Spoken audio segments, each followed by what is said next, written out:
18 октября в Казахстане отмечают День духовного согласия. Начало этому празднику положила первая сессия Всемирного конгресса духовного согласия, которая состоялась в октябре 1992 года в Алмате.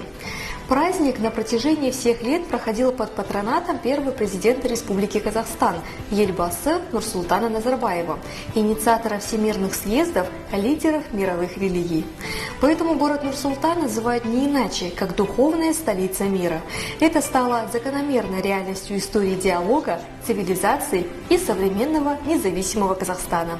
Бүгін елімізде айтулы күн, яғни рухани келісім күні. Рухани келісім күні еліміздегі әртүрлі ұлттар мен дәстүрлі діндердің арасындағы ауызбіршілік пен татулықтың, тыныштық пен тұрақтылықтың, бейбітшілік пен ынтымақтың мерекесі.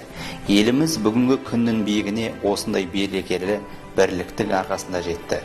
Өйткені кез келген мемлекеттің әлеуметтік, экономикалық дамуына сол елдегі халықтардың өзара татулығының арқасында екені баршаға белгілі. Бұл жетістіктің бастауы елбасымыздың сындарлы саясатында жатыр. День духовного согласия – это день моратория на конфликты, день поиска примирения, день помощи ближнему. Для нас, как для представителей Дома дружбы, эта дата важна.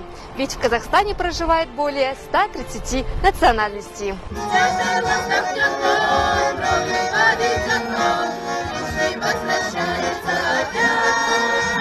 Құрметті достар, бүгін біз рухани келісім күні қаламыздың бас имамы Мұхатай Ермек Қажы мырзадан сұхбат алатын боламыз. Бірлік бар жерде бұл тірлік бар.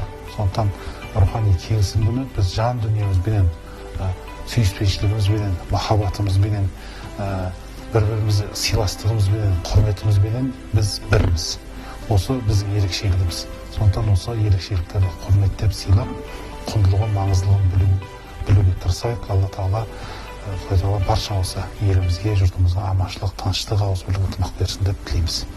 Бүгінде Қазақстан бірлігі жарасқан, атағы әлемге асқан мемлекет. 130 ұлт баласы қазақ шаңырағының астында тату да тәтті ғұмыр кешуде. Наша страна является свидетельством того, что большое количество этносов живут под единым шанраком. При этом они могут развивать свой язык, культуру и традиции.